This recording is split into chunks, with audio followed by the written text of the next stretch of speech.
Hey there, listeners. Welcome to the Brand Marketing Show. Kath Langman here. We're already into mid-January, which feels a little inconceivable to me. Hope everyone's year is off to a flying start. And I'm excited for today's episode. I am going to talk about something that might be a little bit uncomfortable, maybe for some of you listeners. Hopefully, you'll stick with me. I do think this could be one of the most valuable episodes that I've prepared and recorded in some time. And specifically, I want to talk about your website. So, and whether it's actually doing its job or whether it's quietly leaking sales every day without you even realizing it. Um, I know lots of people that I meet in this industry, they really would like to be able to treat their website as something that you do and you tick off and it's job done and you don't have to think about it anymore. But the reality is, of course, a website, particularly an e-commerce website, which is your shop as well as your marketing and your digital brochure, so to speak. It's always going to be a work in progress. It's just not something that can ever be treated as a static project. I find that exciting. I think some people find that annoying. But anyway, I am going to share something that has been blowing my mind a little bit lately as well today on this episode, and a completely new way that people are discovering brands, and a lot of business owners haven't really thought about this yet. Certainly, most would not have done anything about it or implemented anything, including probably most of your competitors. So there's going to be a nice little advantage if you can get onto this now. So let's get into it. And I want to start with the leaky bucket problem and paint you a picture that I do see all the time with e-commerce brands. This is not new, by the way. This is as old as time, really.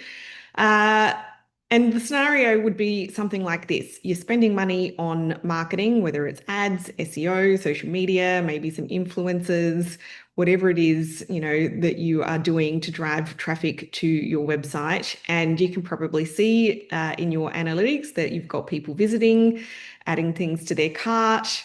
Some of them are checking out.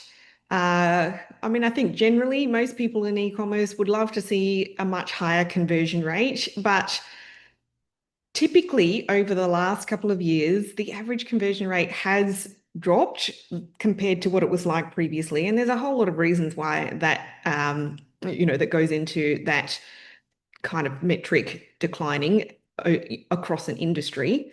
Um, but that doesn't mean that there's nothing that you can do about it, right? So, you see some people adding things to their cart and then they just disappear. They don't buy, they don't come back, and they kind of vanish into the ether. And, you end up being left wondering, where did they go? What happened? And why didn't they buy? And that's what I call the leaky bucket problem. And if you are spending money on advertising to drive traffic to your website and try and generate sales, you can end up continuing to pour traffic into your website, which is like continuing to pour water into a leaky bucket, and the sales are just draining out the bottom rather than sticking, right? And no matter how much you spend on ads or how clever your marketing is, if the bucket has holes in it, you're just never going to fill it up. And the frustrating part is that your website won't tell you what's wrong, at least not in plain English anyway, or whatever language that you speak. I'm actually not sure which countries this podcast gets streamed in across the globe. Anywho, you can stare at your analytics all day, but unless you know exactly what you're looking for, you're just going to be looking at a bunch of numbers that, don't mean much to you. Two numbers that you do really need to know as an indicator of how leaky this bucket might be, and that I try and tell people to keep an eye on because they are going to be your early warning signs. And the first one's your bounce rate, and this is the percentage of people who land on your site and just immediately leave without looking at anything. Not looking around, not scrolling, not clicking on, they're hitting the page and going nope, and they're gone. And caveat here, bounce rate can be high if you're driving rubbish traffic to the website. That's not in and of itself an indication that your website is a leaky bucket. But it could be, right? And I'll share a little bit more context in a minute for you to figure out if it might be an indicator for you. But for e-commerce, you ideally want your bounce rate to be 40% or less. And if it's significantly higher than that, something's going to be really wrong with that first impression. Maybe the page is slow, maybe the design looks dated, maybe the messaging is really missing the mark. Maybe something is making people, it's putting people off before they even have a chance to check things out further. Maybe just the overall clarity of the website is just not there. If the right people are landing on your website and they can't immediately tell what you sell, who it's for, and how do I get it, then definitely something is wrong. And the second number, of course, that's going to give the bounce rate some context is going to be your conversion rate. And this is the percentage of visitors who do actually place an order. As you probably know, the average for e-commerce used to be kind of 2 to 3%. Now it's going to be, more like 2% as an industry average. So if you are getting 100 visitors to your site in a day, only one or two of them might buy. That's about average. There's so many other metrics that are going to provide a lot more context and a fuller picture here, of course. But I do want you to understand that those averages are not necessarily great. And so we have plenty of clients with conversion rates that are way higher than that. And when you improve your conversion rate, you can make so much more money from the same amount of traffic. You don't have to spend more money on ads. And if you can achieve that, to achieve that, you just have to fix what's broken. In inverted commas, just have to. Obviously, there's more to this e-commerce game than that. But a higher conversion rate, of course, is going to make everything much, much, much better and more profitable for all of those reasons I just mentioned. So what this looks like in practice, I'm going to give you a couple of examples. They're real examples from brands that we've been working with over the last few years. The first one being Coastal Kidswear, and this is a fantastic, it's a retail store with a huge range, and in the kids lunch space, lunchwear, they have so many other products as well. And, they're really great products, really popular brands, genuinely in demand, really great traffic. But because they're a retail store that sells popular in-demand brands that can also be found elsewhere, there's some significant competition, and it's not just about putting the products up and expecting people are going to come and buy, right? Because quite literally, customers can get the same things elsewhere. And so initially, their conversion rate just wasn't where it needed to be for this to be a profitable and scalable venture. And we've been working with this fantastic client for a few years now, and we're regularly auditing all of the marketing, website, etc. And one of the first times that we did this, we found some opportunities on their website, key pages, and navigation as well, things that just weren't necessarily obvious at first glance. When you start an e-commerce business, especially if you're bootstrapping it yourself, oftentimes your website starts out looking great, but then you're adding to it over time. You're adding new products, new collections, new content pages, new images, this, that, and the other, and it becomes like a bit of a Hydra monster. In myth-based stories like Percy Jackson. That's something my kids were into. You chop one head off and five grow back. And so it's just kind of grows in this higgledy-piggledy way. And, at the end of the day, you can end up with this situation that's just not easy for customers to shop or navigate. It's not super clear what the primary value proposition is anymore, and, all sorts of issues. And so I'm not going to give away all my secrets here on this show or in this episode, of course. That's what we do for our clients. But I can tell you that the improvements that we recommended and implemented for Coastal Kids led to a 12% lift in their conversion rate and a 25% increase in organic sales. And the combined result was a 20% lift in revenue. And that was over a 90-day period compared to the same period the year before. You know, it's a seasonal business, that one. So it's not fair for me to compare it to the previous period. Otherwise, that would have been it would have looked even more impressive, but that would have been an unfair comparison. So the point, the result there that I'm describing is like the same volume of traffic, same products, same business, just a website that was finally working properly. And the other example that I want to share today is Baby Eaters. And this one also shows something really interesting. And so some of the recommendations and changes that we made and implemented ended up generating a 40% lift in organic sales. But the kicker here also is that they saw a 19% reduction in sales from paid sources. Now, you might think that sounds bad, less paid sales, but the total result was actually a 10% lift in revenue overall. But of course, with better profit margins because they weren't throwing as much money at ads. And I guess, again, that is actually another seasonal business. Actually, it's kind of annoying for our team because they're seasonal business. Those two are seasonal businesses that their peak season is at the same time as each other. It would have been far easier for us if we had married, a winter seasonal business with a summer seasonal business. Anyway, that's as an aside. We, myself and our team, we love doing this kind of thing with the brands that we work with because it's not about necessarily spending more on marketing or working harder. It's about fixing what's already there so that the traffic that you do get actually converts at a higher rate. And often, you either end up needing less paid traffic to meet your targets because your organic traffic is finally pulling its weight more, or it enables you to scale the paid traffic more efficiently because of that higher conversion rate and the higher offset, the paid being offset by organic at a higher rate. So what kind of things are we actually finding when we might audit websites? What kind of things are causing these leaks, this leaky bucket analogy? And here's what's interesting. It's rarely one massive obvious problem. Occasionally it is, and that's always the easiest one to solve. I had a mentor years and years ago say you always want to test screams, not whispers. So you want to fix the really big obvious ones first.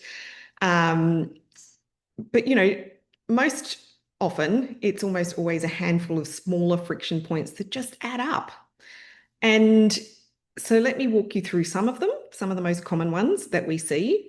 Again, I'm not going to give away all the secrets on this show, but I want to get you thinking about these things. And first one is just such a simple one. It's looking at your shipping and returns info. And it might seem like such a small thing, but it's actually a really hugely important thing. Is shipping and returns information being really buried or is it unclear?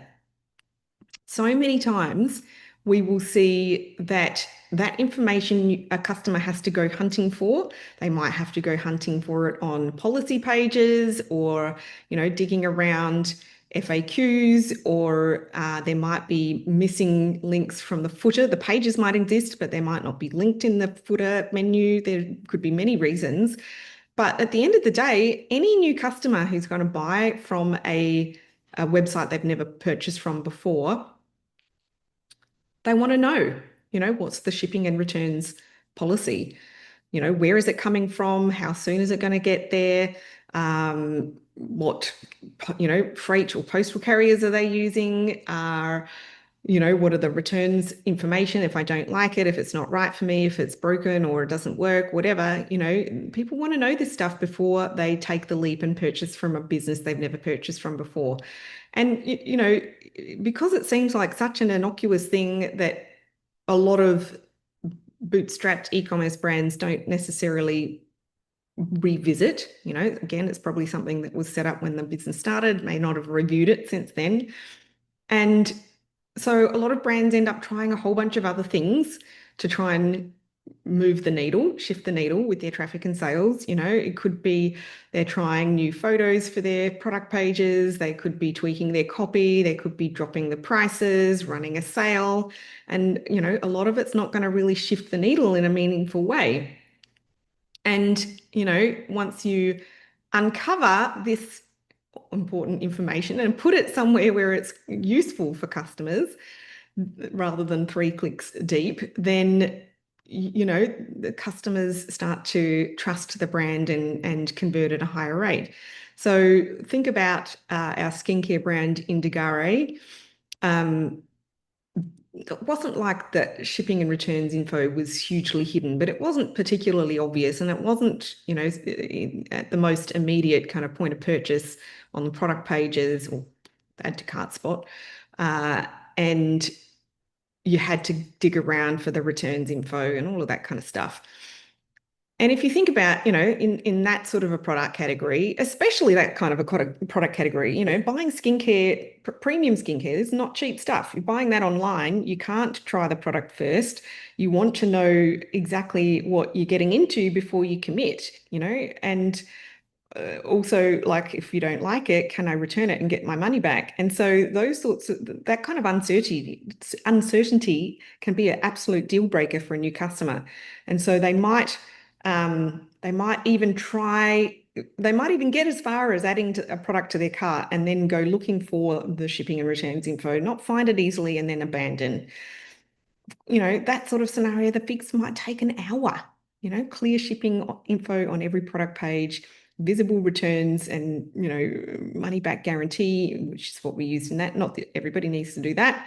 Some trust icons, all of that kind of stuff, and that is where you're going to see a lift in conversion rate with new customers, and that was certainly the result with Indigare.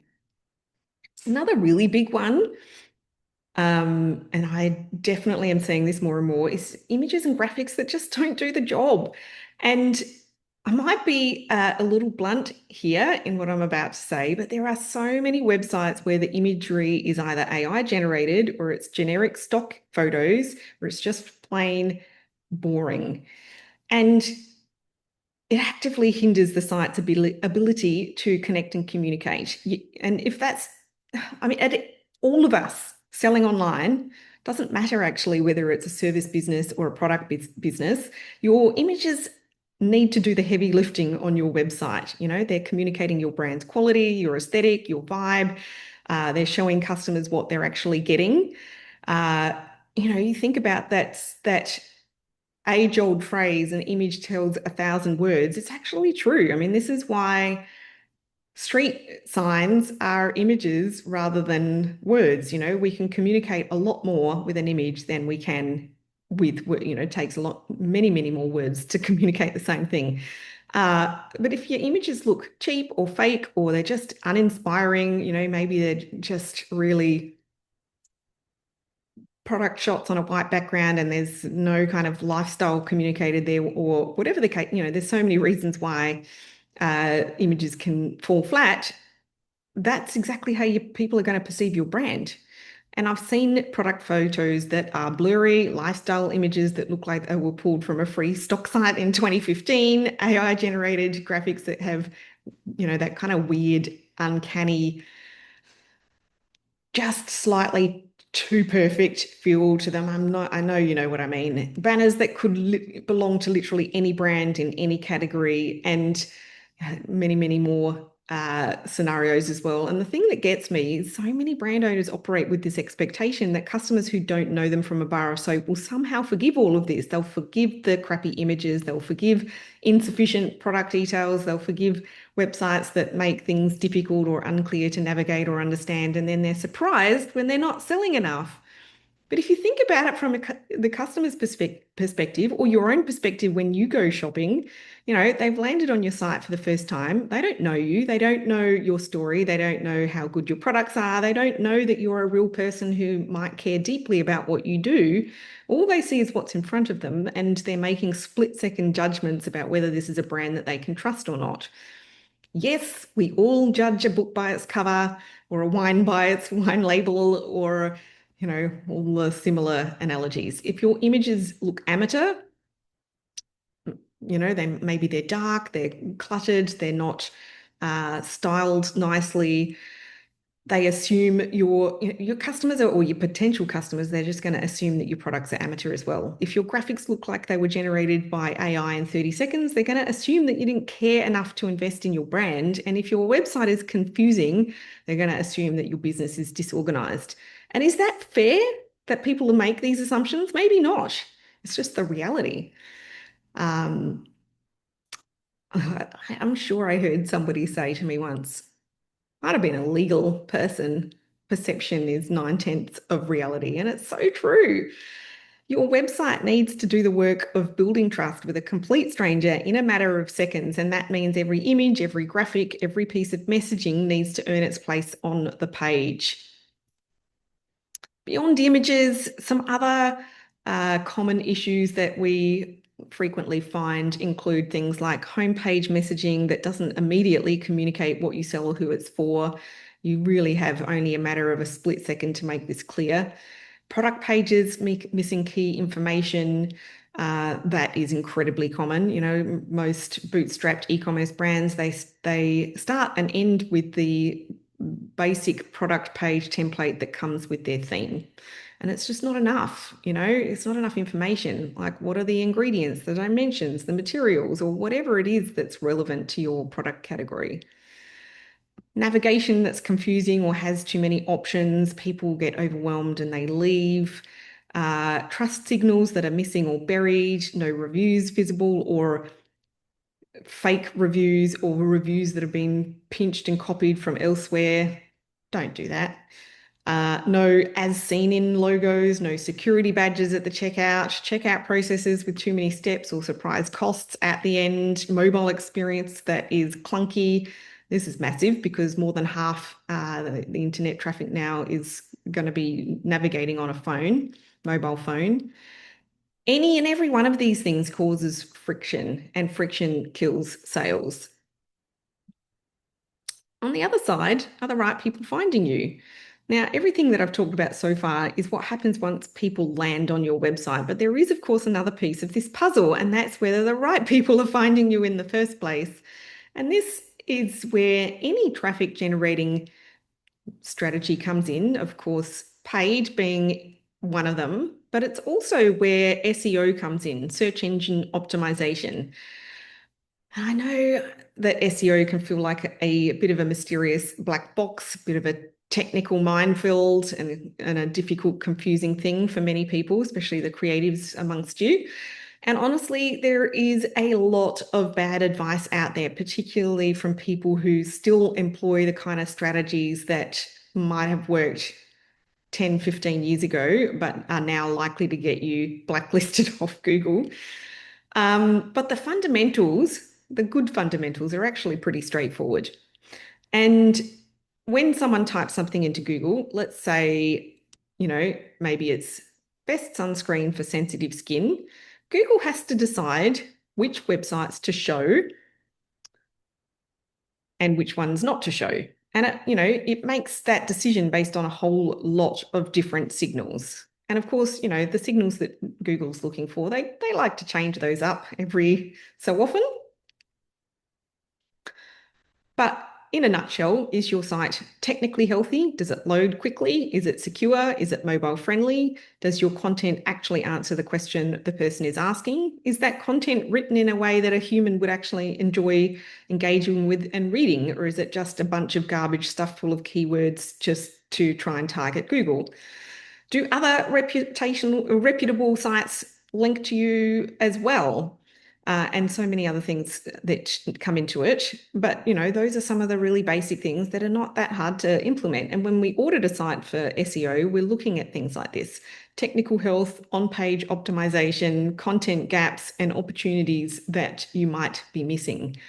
But here's the thing: organic traffic is free, kind of free plus effort. It's not like advertising where you pay per click, If you can get more of the right people finding you through search, that's traffic that you don't have to pay for, and that, those sales go straight to your bottom line. And of course, the more of that free organic traffic and sales that you can bring in, the more that's going to offset your paid traffic and sales, and the more that enables you with your cash flow to scale the advertising faster and grow your business quicker. But there is a new search channel that a lot of brands are still missing. And I say still, I mean, this is so new. Everyone is forgiven for not having gotten anywhere with it just yet. So let's talk about this thing that, it does kind of blow my mind, but in a good way. And I think this is genuinely important for anyone running an e-commerce brand to understand, because there is such a huge advantage available for you right now if you get on the front foot with this. And I'm sure that you know what you probably know what I'm going to say, but you would resonate with this because you would be doing it yourself, I'm sure. How many people are using platforms like ChatGPT and Google's AI features to search for things? Getting the most relevant recommendations for themselves. So instead of typing into Google and scrolling through 10 blue links, people are now asking AI questions like, what's the best natural skincare for mature, sensitive skin in Australia? Or recommend me a gift for someone who absolutely loves artisan homewares? Or what should I look for when I'm buying kids' sunglasses? Or, da, da, da, da, da. And the AI just tells them. It gives them a direct answer, and often with specific brand recommendations. Something else that I've been doing lately is, researching things that are super, super specific for fitness related recommendations, product recommendations, and service as well for myself. I'm nearly 50. I have a dodgy back, and it's new year. I really want to get back into some strength training and a few things that have fallen by the wayside in the last few months. And, I'm not going to be able to go and do what my teenagers do at the gym. So, we're all looking for those kind of personalized recommendations for ourselves. But here's the question that should be keeping you up at night, and that is, does your brand show up when people are asking AI for recommendations in your category? And, in all seriousness, after you've listened to this episode, ask a question that should be really relevant. Maybe get somebody else to, because, you visit your website all the time. So probably when you go searching for your product category, you would definitely see it. But would somebody else, ask it to recommend products in your category with something that's a specific relevant request for their own situation. I've done this with clients, and the results can be really fascinating. Sometimes they do show up and they're really thrilled, and sometimes their competitor shows up and they're horrified. And sometimes, and this is the most common scenario, they don't, nothing's showing up at all. They're not even in the conversation. And here's what's wild about this. The brands that get recommended by AI aren't necessarily the biggest ones. They're not the ones necessarily spending the most on advertising, and they're certainly not necessarily the ones that have done the most kind of SEO on-site optimization over the last 10 years.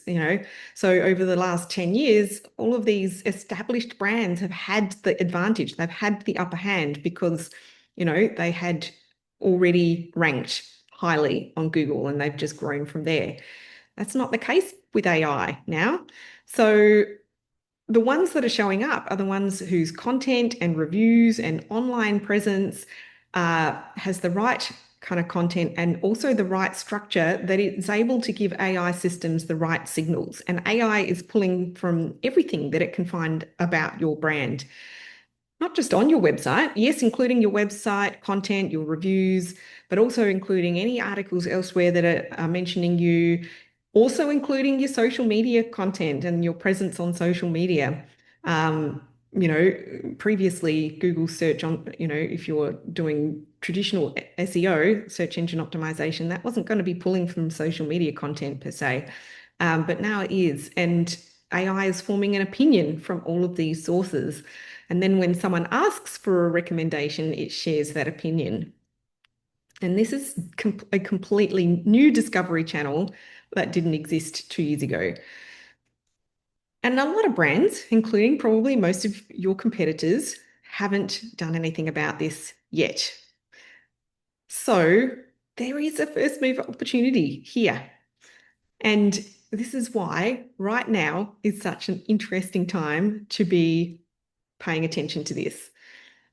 If you have been in business or at least using digital media for long enough to remember when SEO first became a thing, maybe 2010-ish, give or take a few years. The businesses that figured it out really early, that invested in understanding how search engines worked and optimized their sites accordingly, they dominated their categories for years, and they built organic traffic machines that would continuously deliver them high quality visitors who would go on to buy from them, while their competitors were still scratching their heads and spending more and more money on advertising to make up for the difference. And then the same thing happened with social media. The brands that got on Instagram early, for example, that really understood how to build an audience there and monetize it, they had a massive head start. Of course, that's become more of a pay to play platform now. In between those two kind of innovation is the wrong word, but big opportunities and changes in the way that brands built audiences and monetize them. The same thing happened with email marketing. The brands that built their lists and their email strategies early, and in more recent years, really worked on their automated email marketing strategies, have reaped the benefits for years as well. And so AI search is the next wave. And we really are still at the very beginning of it. So most of your competitors haven't figured this out yet. They're still going to be focused on all of those things that I just mentioned, which are still important. Don't get me wrong. I'm not giving anyone an out here. You still need this whole system to work together. But they're not necessarily thinking about this whole new discovery channel that's opening up, or working out, a new or a changed up process for content creation and dissemination. So this is a first mover advantage moment. The brands that figure this out now, that understand how AI perceives them and take steps to improve their visibility, they're going to be miles ahead by the end of the year. And the window for early movers won't stay open forever. Once everyone kind of catches on, it's going to get much harder and more competitive. And I mean, honestly, that's just how it works for anything that's new, right? So the three layers of your website's performance, if I bring this all together for you, when you think about how a website is performing, you do want to think about the three layers that we've just gone through. Layer one being conversion, of visitors actually becoming customers. Once people land on your website, is the website doing its job of turning those browsers into buyers? And this is about finding and fixing the friction points. Layer two is search engine optimization. Are the right people finding you through search? Is your site technically healthy? Is your content showing up for the searches that matter to your business? And layer three, and this is the new one, of course, is AI readiness. How do you appear when people ask AI for recommendations? What signals are you sending, or are you even in the conversation?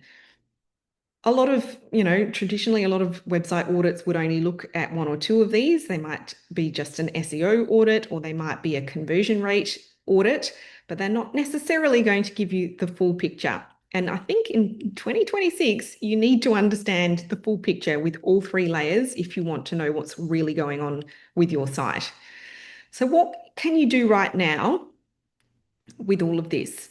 So let me start by giving you some quick wins that you can check for yourself. First, of course, check your metrics, particularly the conversion rate and the bounce rate, and check those alongside checking where your traffic is coming from and making an educated judgment about whether the quality of that traffic is good or not, so that the context of the bounce rate makes sense.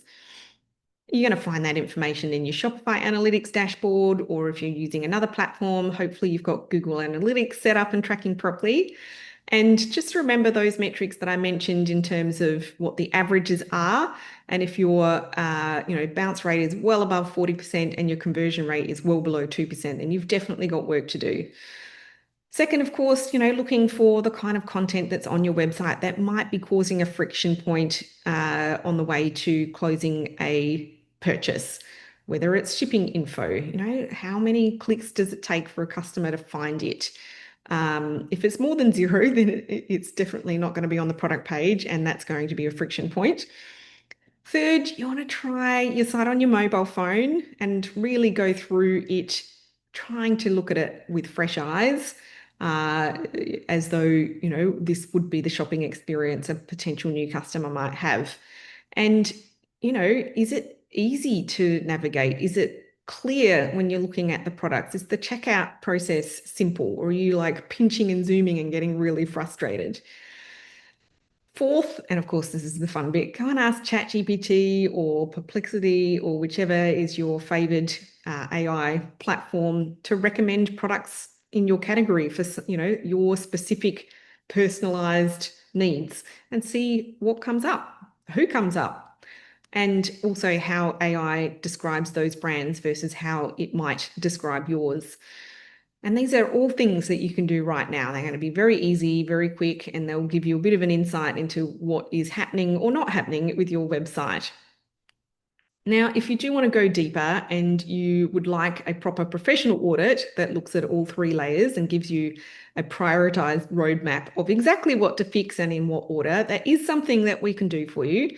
We are running a special early bird offer for our website audit, including AI readiness assessment.